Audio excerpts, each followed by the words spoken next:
All right, welcome back everyone to Senate Education, Tuesday, April 9th.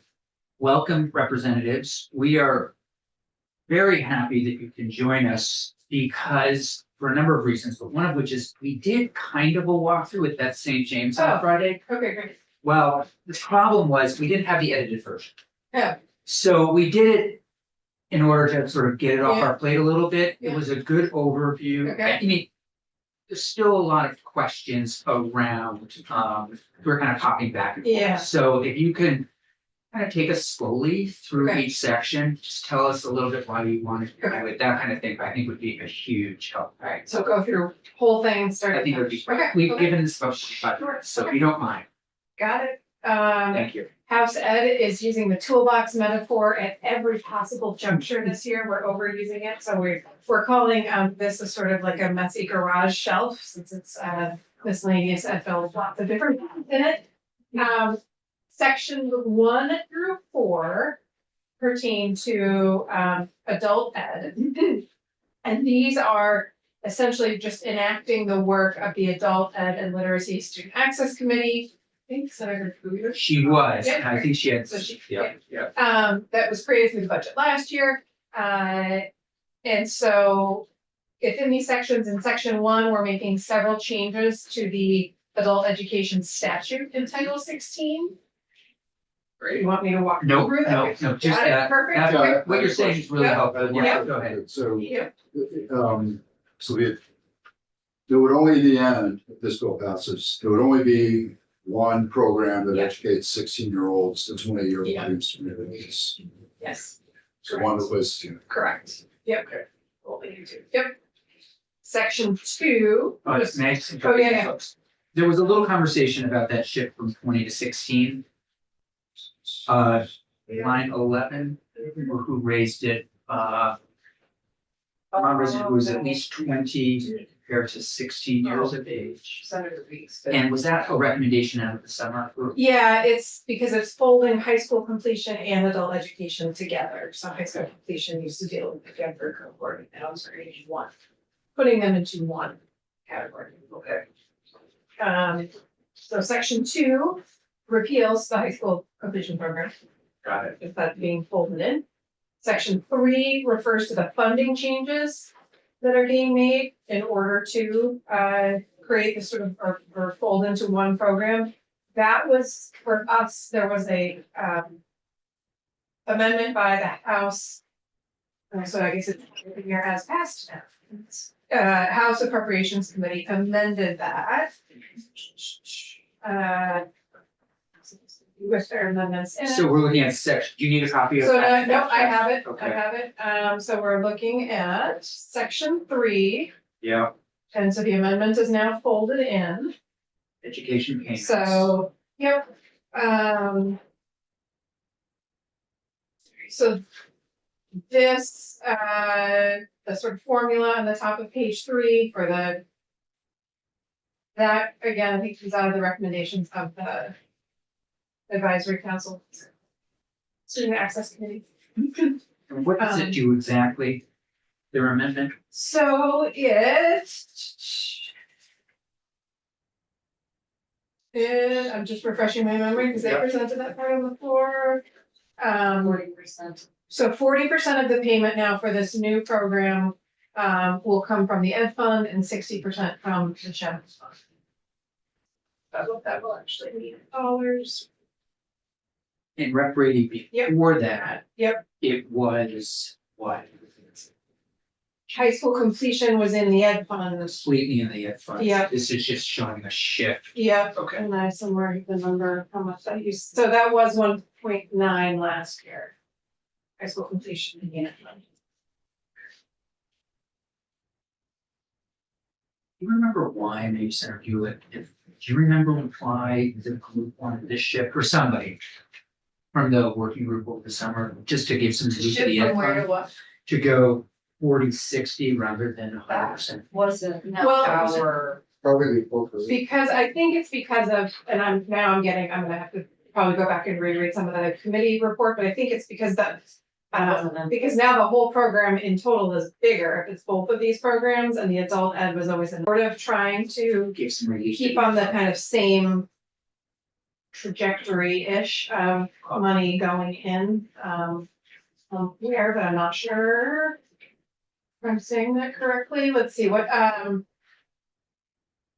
AOE told us that today, it's about the actual cost of adult ed is 6.3 million. I don't wanna be. This is all I know, these are all like side Sure. conversations House Appropriations had. I mean, personally, I think it would be really helpful to have someone from the AOE into just, because seems like there's a long history. There is, and around some real it's challenges here, I complicated. think, about, yeah. Did you guys have Yeah. a fiscal note on this also? No. Okay. We can have joint I don't think fiscal so. and I don't think we did, but AOE. that's a good question. Um, No, again, appropriations really did the work on the funding piece. Because of both parts of it, fund and general fund. And so I'm a little bit less in the weeds on that, apologize.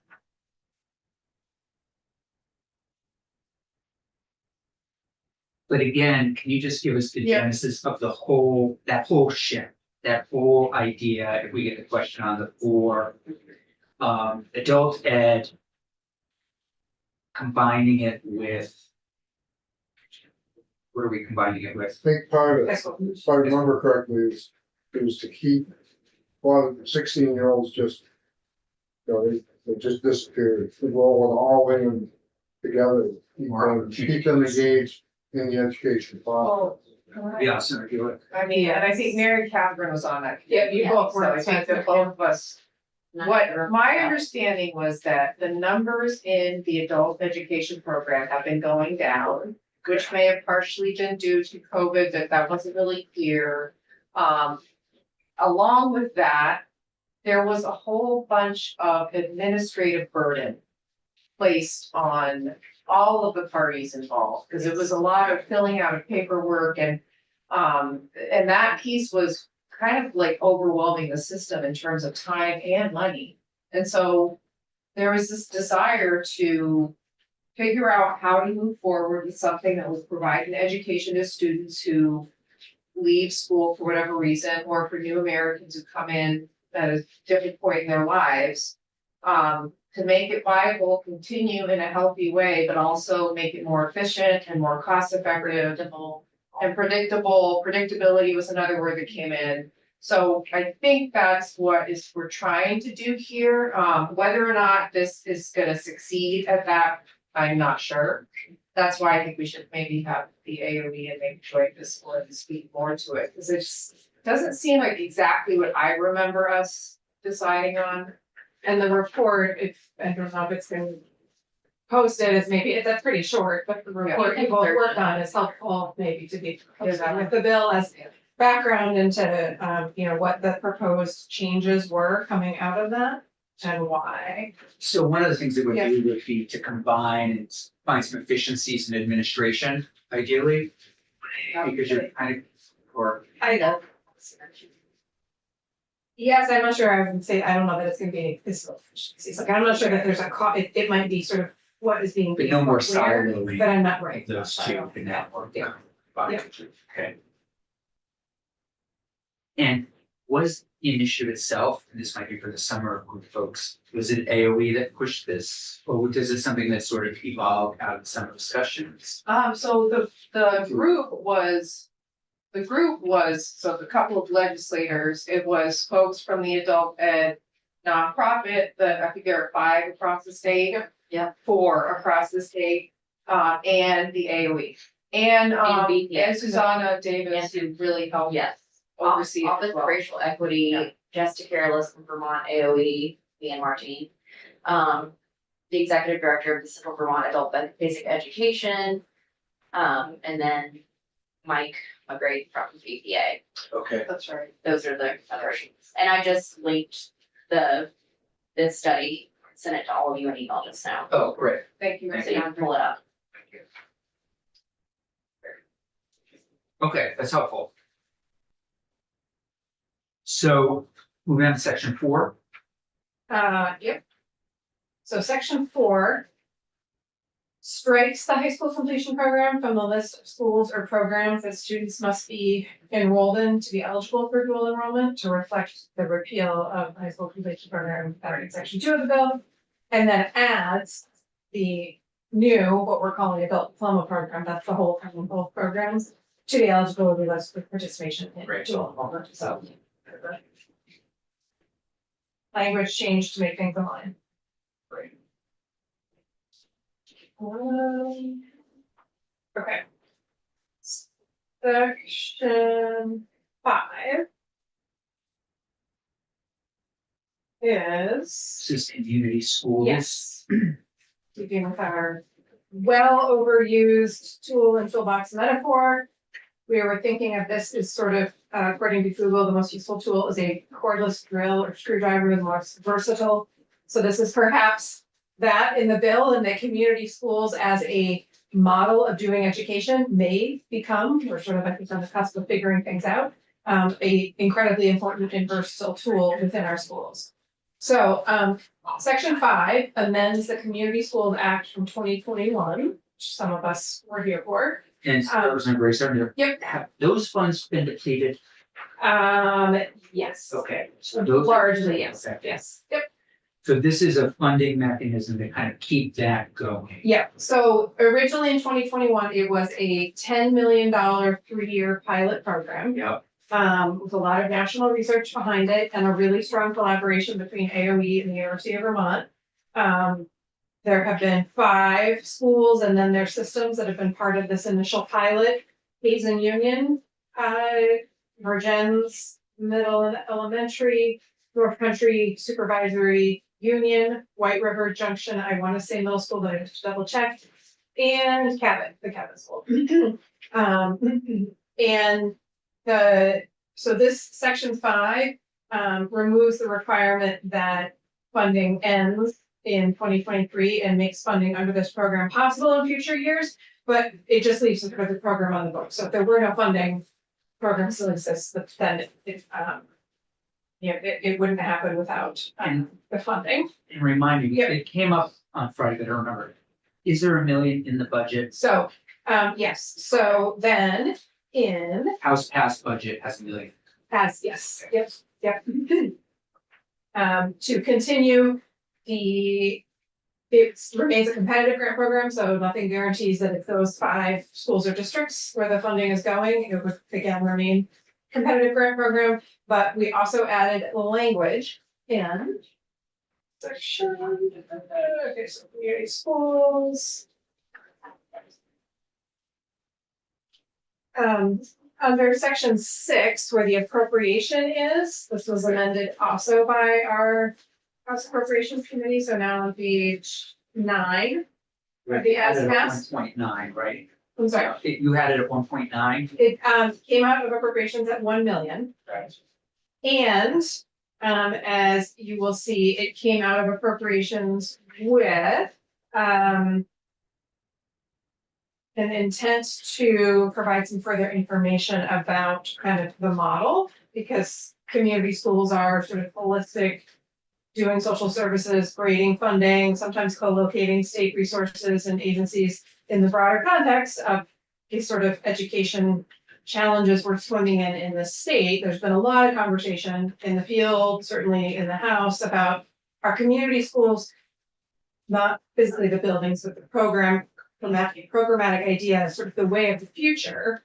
And if so, how do we do that best, most efficiently? It might mean a lot of things. It's definitely some more collaboration between like mental health, potentially between Department of Health, a lot of possible kind of braided services and funding. And so the intention here is to continue to let the great work continue, because implementation science says it takes 3 to 5 years to start to see results, and we're only 3 years into this really good thing we've done. I have to say the testimony and how sad about specifically what's happening in these 5 places is really stunning, and kind of some of the best work I've been able to see over a few years here.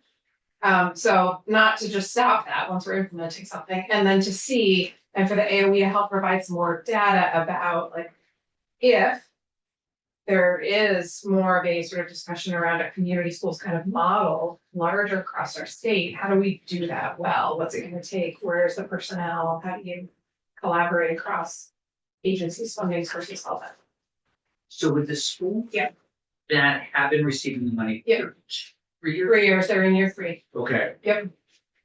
They then would also just enter another grant application process and see how they do basically. Yeah, and I think. So there's no. Yeah. Okay. And we've heard from some of them about, the ways they've been able to sustain the work or budget for it. One of the critical things in the initial grant is that the requirement that they hire a community school coordinator. So a position, somebody who really kind of oversees the work, who's not a classroom teacher, who kind of has a foot in both worlds of education and a kid's daily schedule and also the community. They've done a lot of family engagement.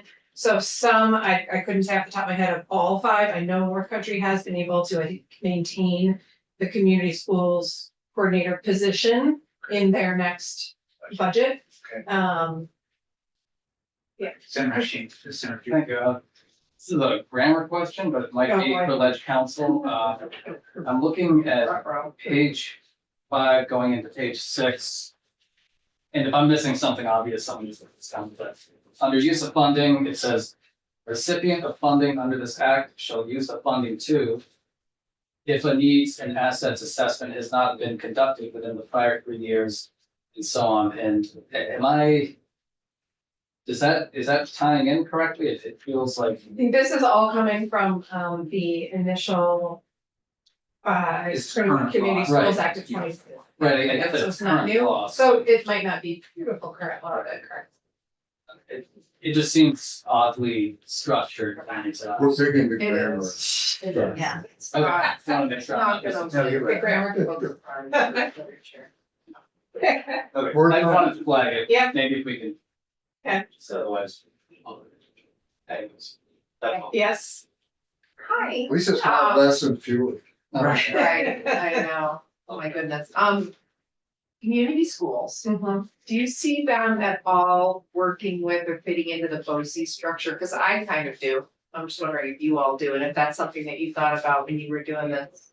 I mean, I think a lot of legislation we pass is aspirational, right? Like, what do we see and dream for it versus what's actually possible in the field? And, so BOCES is certainly aspirational, and I think it will be very much up to the field. But certainly, like, sharing a community schools coordinator, particularly, if we continue to have some pretty small districts and organizations of schools, could make a ton of sense. Yeah. Will be interesting to see how the field responds to that and hopefully utilizes that. And when you refer to the Yeah. field, you're talking about the school districts and Yeah. the administrators and. Yeah. Okay. And one of the challenges we know about the community schools program is there's a federal program, and it's largely been created and sort of targeted toward large urban districts. And so Vermont's kind of cutting edge here and doing this in a very rural context. In fact, they've got some national publicity this year, and some of the results of like ease in union, some of the re-engagement, the lower absenteeism work they've gotten some national attention for that. One of the things we continue to advocate for, and hope everyone will with our federal delegation, is that the federal program is set up so that districts have to apply, and our districts are just too small. It's a really robust, but a lot of requirements grant program. And so, and I know that Senator Sanders has worked on this, but so far states aren't able, like the AOE can't apply on behalf of Vermont, which would be, but perhaps, to another tie into your question, perhaps a BOCES would be big enough that they would be able to manage it in a way. If they could be the recipient, and I'm not sure what all the rules around the federal grant would be there, but it's one of these like small state challenges we have. This is a real an example of that. Speaking for myself, I hate to see the program disappear. Yeah. I've seen too many programs I know. over the years, the past 14, they get started and then they just wither on the vine. And it's still in statute, but Yep. there's no money behind it. I think that Governor Sherman did something with colleges and universities. I don't remember what Yeah. it was. But yes, it's on the books, but there isn't a Yeah. buck behind it. Senator Williams. Okay. I think we've seen there's great AOE capacity around this too, like it's a unique program in seeing like AOE staff literally going to, Justice DeCarolis has gone to some of the community events and he's in Union and some of the other sites, and so, and having they call it like a accountability partner, but there's another word for it with UVM, just that collaboration has brought in, it's also allowed UVM to leverage some resources, like they're trying to bring in, I think, social work students and counseling grad students and do some of their sort of practicum in some of these sites, and so there's, it's, I think like all the Yeah. paperwork parts of that get really complex, but essentially, it's bringing more services into these schools, it's putting UVM, students in the field in really rural contexts, these are some of our highest needs, high poverty schools. So it's just some really amazing work happening there and starting to take fruit, so, and I think House Ed really appreciates that it has a real tie here between UVM and AOB, and that there's, that there's sort of a more holistic partner behind it.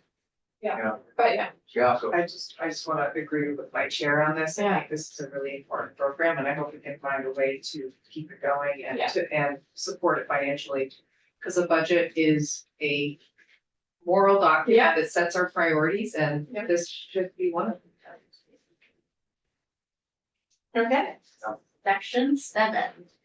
This section amends the flexible pathways statute. It makes conforming amendments to reflect the repeal of the high school completion program and the new name of the adult education and secondary credential statute. This section also makes amendments requiring AOE guidance to school districts regarding career and post-secondary training opportunities to include information on all military-related options. Section 8 builds on that. It's the planning resources section, and it adds a new section to the Vermont Student Assistance Corporation chapter requiring VSAC to include all military-related options available for post-secondary planning and financial aid opportunities and all planning resources it produces. I personally will say that I feel that all financial aid options should be made available to students, particularly as military services afford robust opportunities. It's a toolbox of its own, the military services, because it can provide steady income and benefits and health and education, vocational training, all the things. So that is where that part came from. And just so you know, Representative, we do have ESAC coming in after all of you. I'm not sure, we've had Rep. Kango in and out. Okay. And so, and I don't remember if she's for this, against it, wants edits, but then VSAC's. Senator Weeks and Senator Sheep.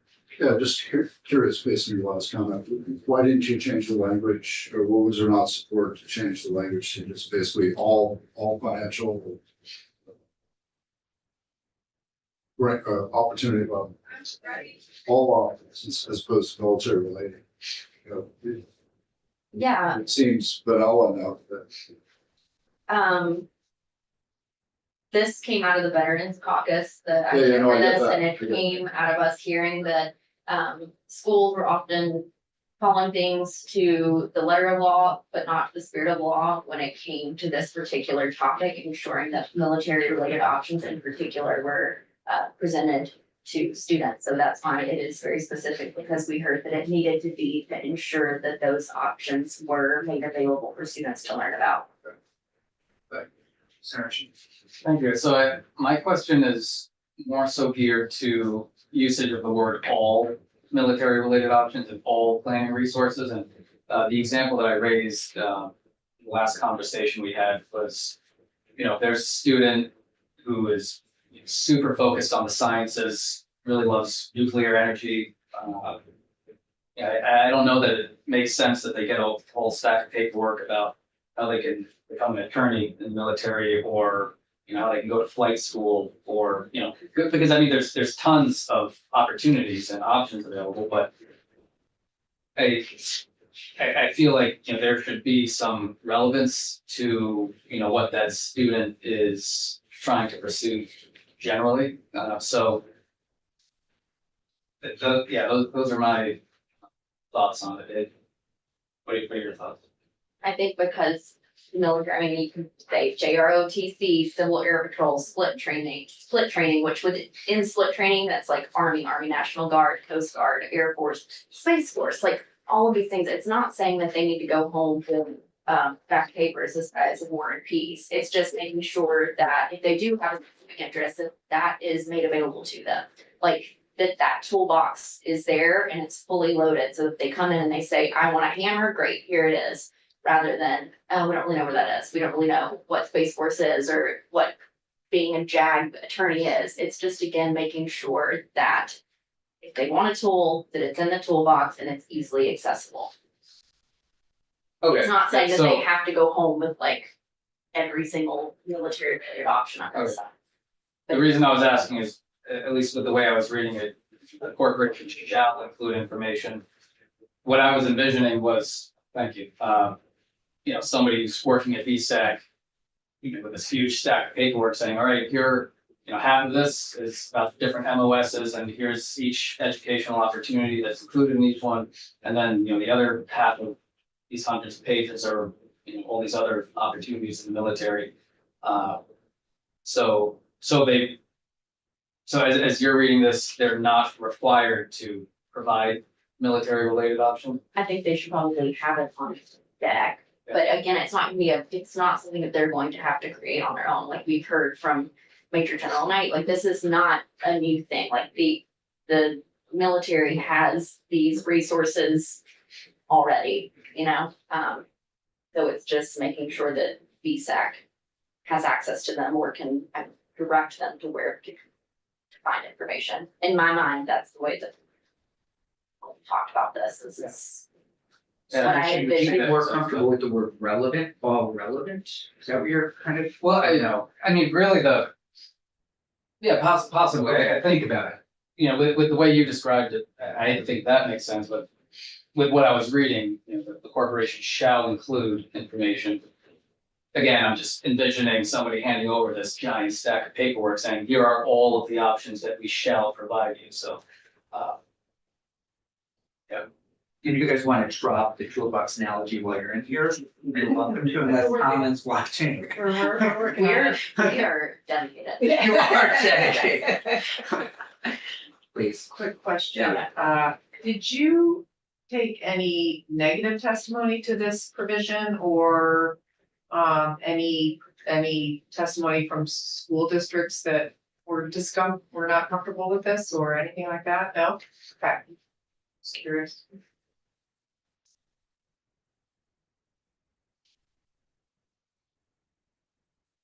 Ready for section 9? Please. Okay, section 9. This is basically just binding homework for us. It's a legislative intent to continue to review the Flexible Pathways Initiative, which actually going back now, throughout this bill, the high school completion program was in Flexible Pathways, community schools are in Flexible Pathways, a lot of things are in there. We know you took a deep dive. We've yet to get that presentation on kind of the 10-year anniversary. And so this is just binding us to continuing to do that. Look at, this is pretty landmark legislation in Vermont now. What is working? Where's the best return on investment? What are the dollar signs with some of the different programs? And if necessary, how might we, change or improve them now 10 years on from the initial legislation? Representative Brady, how do you feel it's going in your school? Which part of it? I guess that's the, Well, it's interesting. I just always feel, I was here when we passed it and Yep. our fear was, well, we knew there would be a range. Yep. We thought, I would okay, say some would have a checkoff sheet, others would have these incredibly engaged, comprehensive programs. I visited one school in my district a few years ago that was just knocking it out of the park. I haven't, so I'm just curious, sort of when people come in that are teaching, get a temperature check. I think there's a range. I think that Even within there's a the range school, within, with where I teach versus where I I teach in Colchester, but I'm in Williston and the CPSD school district, so I think there's differences across those. I think that it has helped push kind of personalization and relevancy and making just everything about school more personalized and relevant to kids. I think some of the specific programs, like dual enrollment versus early college, I'm interested in understanding a bit more about those and sort of who is availing themselves of them, you know, I think anything in school that requires more to access it, to know how to get to it, to need a guidance counselor, to have forms, maybe have transportation, all that stuff gets harder and harder for kids, and so, I think some schools are probably doing better in helping all kids access those, whereas, you know, I think that anecdotally, there's also some early colleges, maybe kids who have a lot of help from home who can really navigate that versus like, are we really helping students who might not otherwise be exposed to higher education? So I'm curious to kind of dig into what's working and where and kind of the pockets of success around that.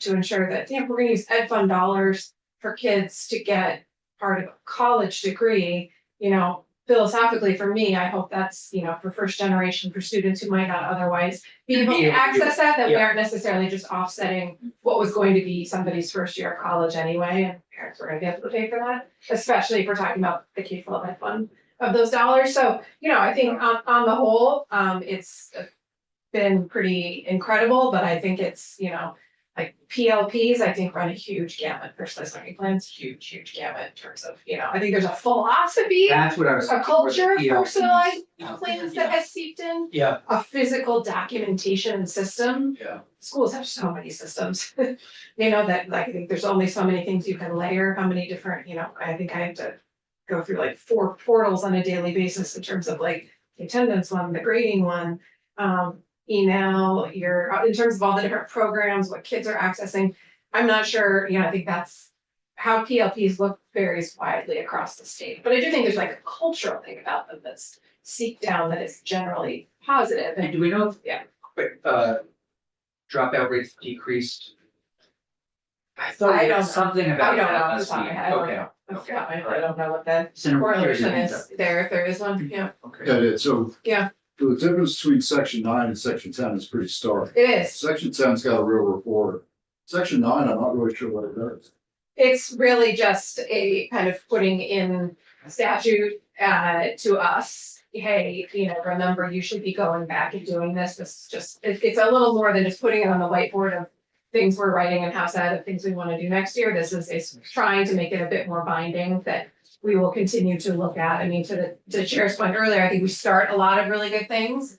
And then we get really caught up every year in like, what's the new problem or the new thing? And we often lose sight of that kind of look back and that oversight of, well, how are things going? How are these big programs we created going? Where's the money going? So it's pretty To the big. point though, why Yeah. didn't you earmark it? I think to something. the just workload of, AOE and what we're asking of in terms of amounts of reports and things. Yeah, but yeah, valid question. All right, section 10. This came from, it was Representative Toof, the ranking member on our committee, and I believe it was a request from the administration. Came out of, the information that we have gleaned that Vermont is, to quote Representative Toof, dead last in the number of, higher ed students who stay in the state after graduation, and trying to get a few different entities together to put some more hard data out there about what's really happening in terms of after students graduate from post-secondary colleges, Yep. so Vermont colleges and universities, do they stay, do they go, who stays, who goes? Yep. So it's just pulling together different members of the administration and the post-secondary world to get That's that smart. information, so. Yeah. Okay. Uniform chart of accounts. And then finally, this is really just taking various pieces of session law and cleaning it up in the green books, which I believe our legislative council greatly appreciates when we do that. And so we're just codifying the requirement that supervisory unions use the uniform chart of accounts to report all of their school finance data. If you remember, we've already gotten rid of, sadly, these uniform actual program, they were all using the same, that was the sort of e-finance debacle. So even though they may be on a couple different programs, and some schools are still on e-finance, they have to report data in a consistent way to the agency. And section 12 just repeals some of the then various pieces of session law, because this uniform chart of accounts is codified. in weeks. Yeah, Going back to section 10, just briefly. yep, Were there any dollars earmarked for that No. effort? No. nope. None requested and none granted, no. You said possibly add a request from the administration. Believe so. Yeah. Yeah. So we'll have AOE and joint fiscal. Any other witnesses that really knocked it out of the park that you really think we should? I mean, I think if you know, it seems like there's a lot of support for community schools. I do think that, Dr. Bernice Garnett at, University at UVM, who's the sort of accountability partner and doing a lot of the work. If you want to dig deeper on kind of community schools, our connection to the national landscape on that, she's phenomenal, but Okay. yeah. I'm sure it's a matter of time. And when, Just, Yeah. thank you for the clarification on this. Yeah.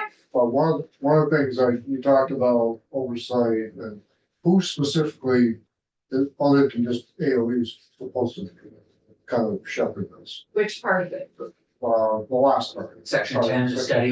Right. I think it's the administration itself. Yep. So not AOE, I don't Yeah. think, right? It's members of the administration, probably, and we can go through with ledge council to see who's there, but I'm guessing Department of Labor Yep, folks. it's ACCD, Citizen corporation. yeah. Yeah. So Really my point is that, we do a lot of good things, we do a lot of good planning, but Mhm. you don't specify somebody to report back to provide the oversight, and make sure that somebody else is watching. Sometimes they just hold. So the report here is being produced by, jointly between AOE and ACCD, the Agent of Commerce and Community Development, and the Department of Labor in consultation with the higher ed institutions of the state, so. And again, trying to understand why people are on stage. Or who is saying Who is staying, what, what's making it work, whether it's family connection. yep, Uh, yep, I think that sounds smart. Yep. I think it seems really good. and there is a tie, if you look on page 15.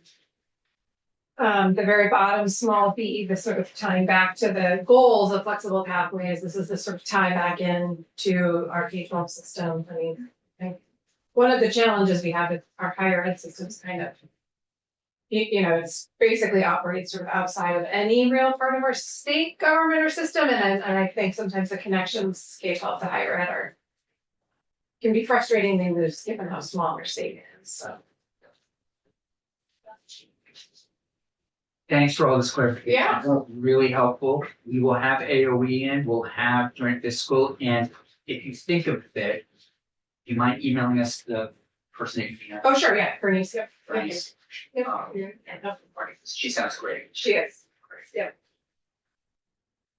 Thank you both. Thank you. thank you. Yeah. Thank you very much. Feels to me like you used the tools effectively.